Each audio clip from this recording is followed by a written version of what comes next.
Hello बच्चों, मैं हूं अनीता। नीतू बिंदर चैनल पर आपका स्वागत है। आज हम कक्षा 7 वसंत भाग 2 का पाठ नंबर 1 पढ़ेंगे। इस पाठ के कवि शिव मंगल सिंह सुमन जी हैं। बच्चों, अगर आपने हमारे चैनल को सब्सक्राइब नहीं किया है तो पहले चैनल को सब्सक्राइब कर लें ताकि आने वाली वीडियो का नोटिफिकेशन मिल सके। बच्चों, हम पंछी उन्मुक्त गगन के कवि शिव मंगल सिंह सुमन जी का जन्म 5 अगस्त 1915 को झज्जरपुर, उन्नाव जिला, उत्तर प्रदेश में हुआ था। वे प्रसिद्ध हिंदी कवि और अध्यापक भी थे। इस कविता में उन्होंने पक्षियों के प्रति अपनी भावनाओं को व्यक्त किया है।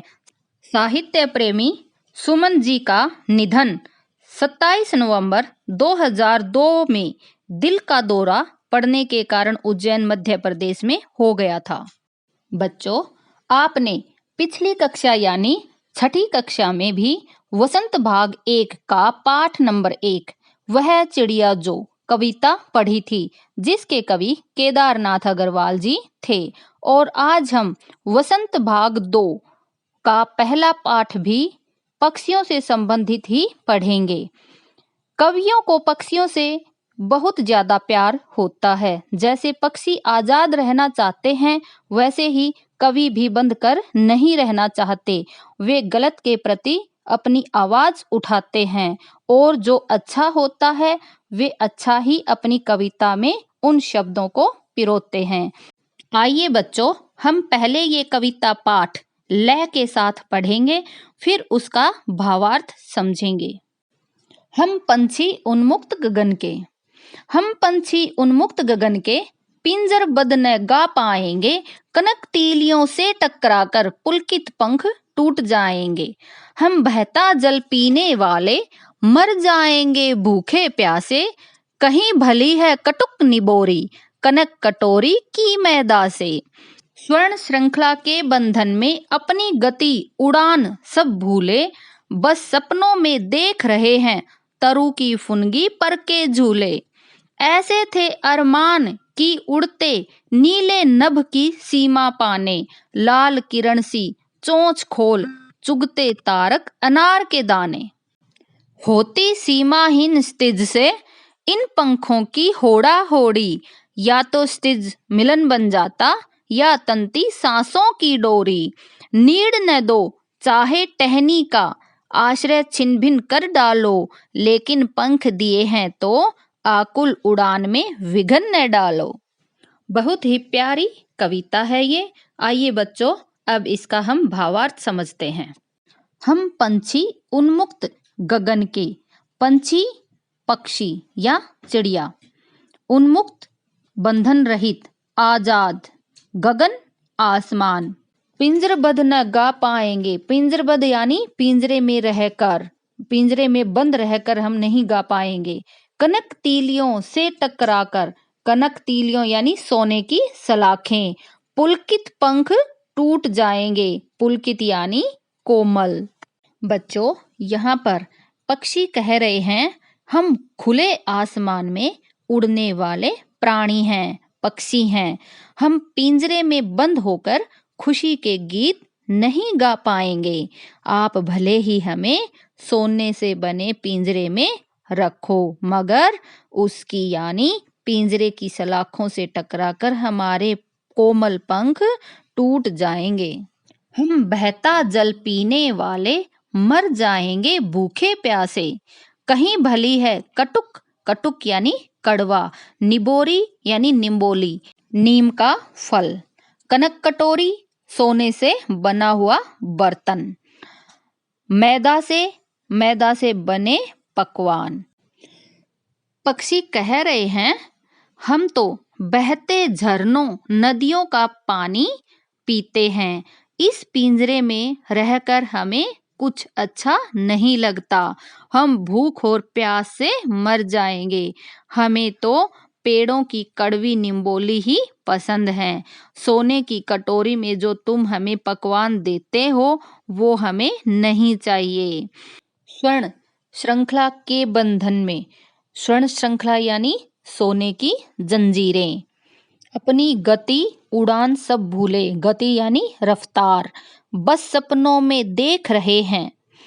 तरु की फुनगी पर के झूले, तरु यानी पेड़, फुनगी यानी डाली, वृक्ष का सबसे ऊपरी भाग। बच्चों, कवि शिव मंगल सिंह सुमन जी ने हम पंछी उन्मुक्त गगन के कविता की इन पंक्तियों में पिंजरे में बंद पक्षियों का दुख दर्द दिखाया है।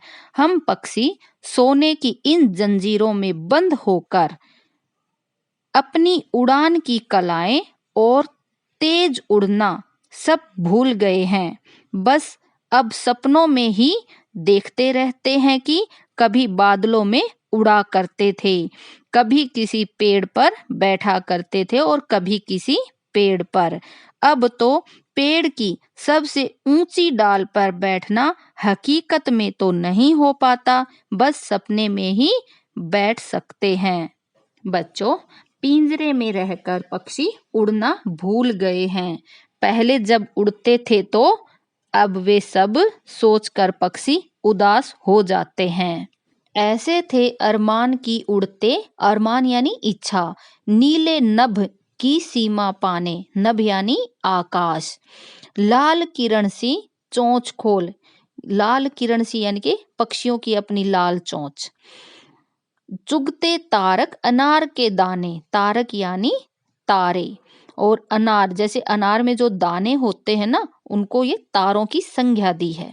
बच्चों, यहाँ पर पक्षियों के मन में यह इच्छा थी कि वो उड़कर आसमान की सभी सीमाओं को पार कर जाएं और अपनी लाल चोंच से सितारों या तारों को दानों की तरह चुने। तारों को अनार के दाने की संज्ञा दी है। पक्षियों के अरमान थे कि वे आसमान की सभी सीमाओं को पार करें और अपनी लाल चोंच से अनार के दाने रूपी तारों को चुगते। होती सीमाहीन क्षितिज से, सीमाहीन यानी असीमित, क्षितिज यानी धरती और आसमान का मिलते हुए प्रतीत होना। इन पंखों की होड़ा होड़ी, होड़ा होड़ी यानी आगे बढ़ने की प्रतियोगिता, या तो क्षितिज मिलन बन जाता या तंती सांसों की डोरी। बच्चों, पक्षी कहते हैं कि अगर हम आजाद होते तो आसमान की सीमा को ढूंढने निकल जाते। हम आपस में ही एक दूसरे से आगे निकलने की होड़ में रहते। अपनी इस कोशिश में हम या तो आसमान को पार कर लेते या फिर अपनी जान गंवा देते। इन सब से पता चलता है कि पक्षियों को आजादी कितनी प्यारी है। आसमान छूना चाहते हैं, चाहे वहां भले ही इनकी जान क्यों न चली जाए, पर आजाद जीना चाहते हैं। नीड न दो चाहे टहनी का, नीड यानी चिड़ियों का घोंसला, बैठने या ठहरने का उनका स्थान। आश्रय यानी सहारा, छिन भिन कर डालो, छिन भिन यानी इधर उधर बिखेर देना या नष्ट भ्रष्ट कर देना।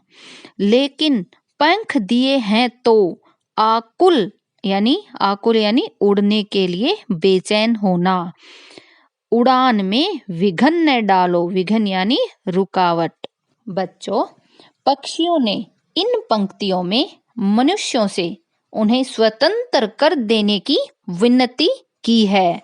वो कहते हैं कि आप चाहे हमारा घोंसला छीन लो, हमें आश्रय देने वाली टहनियां छीन लो, हमारे जितने भी आश्रय हैं उनको नष्ट भ्रष्ट कर दो या इधर उधर बिखेर दो।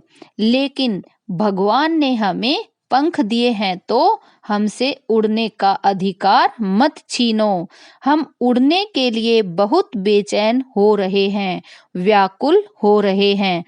कृपया अब रुकावट ना करो, बस अब रोको मत, हमें उड़ने दो। इस अंतहीन आकाश में उड़ने के लिए हमें स्वतंत्र छोड़ दो। बच्चों, कविता का मूल भावार्थ है, हम पक्षी आसमान में घूमने वाले प्राणी हैं। हम पिंजरे में बंद रहकर सुरीले गीत नहीं गा पाएंगे। हमें ये सोने के पिंजरे नहीं चाहिए। ये सोने के कटोरे में मैदा से बने पकवान हमें नहीं चाहिए। हम स्वतंत्र होकर कड़वी निबोरी खाना पसंद करेंगे। पिंजरों में रहकर हम उड़ना भूल गए हैं। उड़ना तो बस अब एक सपना बन गया है हमारे लिए। बस अब चाहे तुम हमारे सब घोंसले तोड़ दो, सारे आश्रय उजाड़ दो, पर हमसे हमारी आजादी मत छीनो। उड़ना और आगे बढ़ना, यही तो हमारा जीवन है। धन्यवाद बच्चों। स्वस्थ रहिए, मस्त रहिए, गुनगुनाते रहिए और देखते रहिए नीतू बिंदर चैनल को।